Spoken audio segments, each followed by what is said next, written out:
You know, they've long said they circle the wagons in Buffalo. What happens when Buffalo is the wagon? Looking like every bit of a potential championship player. Josh Allen and his team in the snow, taking care of business, taking down the 49ers in a lopsided Sunday night. All sorts of playoff implications in this one and elsewhere. Bryant McFadden here to assess what we saw, and we're going to start with those Buffalo Bills. Not yet, and I say yet, the one seed in the AFC, but when you're looking at the team that is, I think it's plain to see who's playing the better football right now. When you compare the experience to the Chiefs to the current execution of the Bills, what's worth more in your eyes? Wow, I think the current execution, because to your point in terms of the experience, the Kansas City Chiefs in 2024 have a few new pieces that haven't really been through the gauntlet with them in years past in terms of winning a sticky Lombardi. So when you factor that into the equation, not to mention based on what we've seen, it's all about the here and now. Granted, the experience always means something, but right now, I love the execution in what I'm seeing from Buffalo because execution builds confidence, especially if you lack the experience like a team in the Chiefs in what they currently have. You want to have confidence, and you've beaten them already this season. So even if you go to Kansas City or if you have them at home in this hypothetical in terms of playoffs, you should be confident that you can get the job done. Now it's about going out and putting forth that effort for 4 quarters. I would say it feels like a collision course between the two, but we got plenty vying for those top spots in the AFC playoff pictures. We take a look now at where they currently stand. The Chiefs, by hook or by crook, they got 11 wins. It was by snap here on the holiday weekend, that Black Friday mishap by the black and silver. The Bills looking like a whole wagon at 10-2. The Steelers, meantime, in a shootout nonetheless, taking care of business on Sunday. You look at that through the lens of the Ravens' loss and obviously the head-to-head with the Bengals. They just about backpedal out of the picture. Mac, nobody knows the North like you do. What it's going to take to get it done still has yet to be done for these Steelers, but got to be feeling good right now when you look at that space between them and the Ravens and what happened here on Sunday. Yeah, you have to feel good in terms of the Pittsburgh Steelers because before today's matchup against Cincinnati, we saw them taking the L to Cleveland. That was a winnable game, but you didn't get the win. So now you allow the Baltimore Ravens to creep back in this conversation. Because the Baltimore Ravens lost today and the Steelers took care of their business, you create more of a gap of separation, which is needed because you would love to be able to win your division because that guarantees you a home playoff game. So that's the first part in terms of having postseason success. Winning your division so you can get the first game to come through your stadium. Big result for Indianapolis if we're going to take a look down at that 7 line to see what lies ahead of those 3 wild card positions. The wild card situation in the NFC a little bit different as we take a look at that playoff picture now.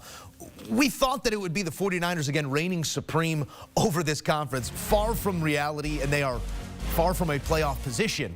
With this most recent loss, the Lions continue to set the pace despite the Eagles maybe looking like the team to beat in the NFC after what we saw here on Sunday. Don't come for me, Detroit. I promise I believe in your team. Just a little thin on defense right now. The Seattle Seahawks doing what they need to do now, 7-5 following a 3rd consecutive win. And then the wild card is just that, wild.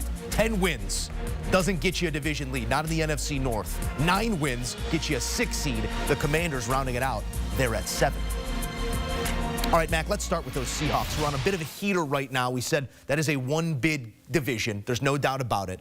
When you look at the Seattle Seahawks, they've gotten in their own way at times this season. But is this 3-game win streak enough to say that not only mathematically, but also in terms of execution and gameplay is the team to beat in the West right now? Not just yet, because we've seen this storyline with Seattle before. Remember how they started the season playing really inspired football, winning ball games, and then, of course, they got into a losing slump, and they were losing to teams they had no business losing to. So we have to see, have they gotten that out of their system? Because if they have, this is a team that could really do damage, not just winning their division, but getting to the playoffs because they have talent on either side of the football field. You look at the running backs. I love Charbonnet, Zach Charbonnet, and Kenneth Walker. You look at the wide receivers. When you look at the 3-headed monster in DK Metcalf, Jackson Smith-Njigba, and Tyler Lockett, Noah Fant at the tight end position. You look at the guys they have on the defensive line, especially being healthy with Leonard Williams. Look at the guys in the back end. They got some dudes there. I think they've been dealing with injuries throughout the year, of course, like most teams, but also, too, just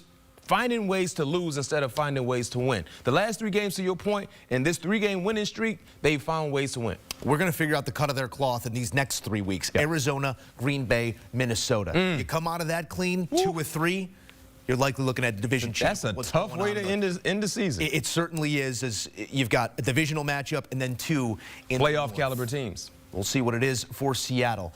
I think we know what it is for Atlanta, but we've been coming here week after week. Even on the bye week, they were a topic of conversation saying Atlanta continues to step in their own way. They're tripping over their own feet. It's right there in front of them. And still, 6-6, by tiebreak, a division leader.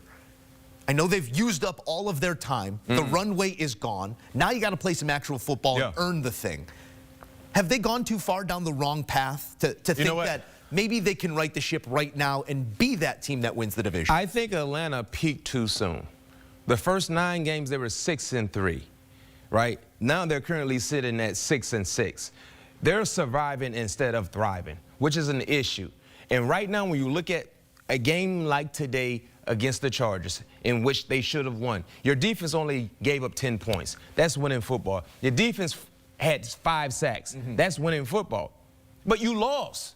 You lost. So they're finding ways to lose ball games. That was the opposite for them in the first 9 games of the season. And not to mention, even though you have the tiebreaker on the Tampa Bay Buccaneers, they're right there on your heels. Yeah. You guys have the same record as Tampa Bay. And to your point, Tampa has the Raiders next game. Not saying that there's a guarantee, but you like Tampa in that matchup.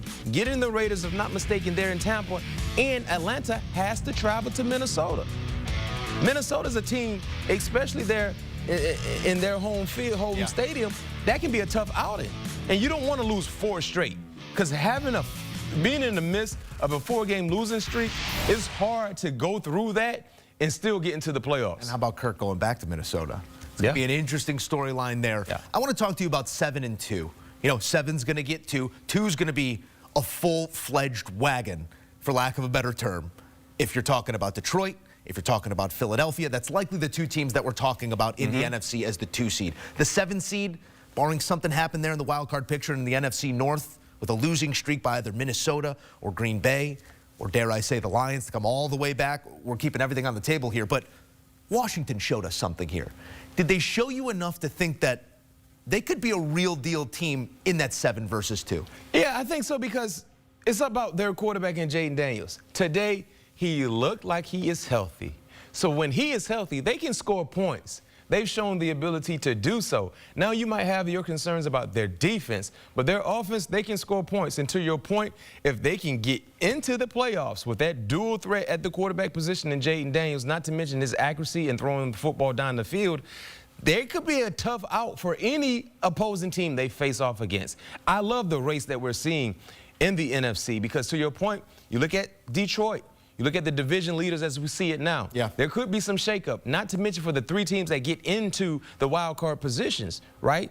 They could easily, right now we have the Vikings, who are 10-2. 2 different 5-game winning streaks this season already. They're in a wild card. You have Green Bay, who is 9-3 in a wild card. Taking the ball away. In any other division, they would be winning their division. In the top spot of their division. So in terms of the quality and the quantity in the NFC, they have it. That's why I don't think we see too much movement in terms of those 7 teams. Now where they fall, still yet to be seen. We take another look at them. Wow. 3-4. That's where our eyes are going to go. Now, what's going to happen in the West? What's going to happen in the South? One thing in terms of slip-ups, the Falcons have no room for error, and the Commanders have no room for error as well. You got we got Hawk in them. You got the Bucks. I mean, the Bucks, definitely. And you can't. The West could get to it. And keep. If San Francisco can get their act together. I mean, a whole lot of 6-6 out there, West. Only 2 games out of the 7th spot. 500 football and still very much alive. That's your look at the NFC playoff picture.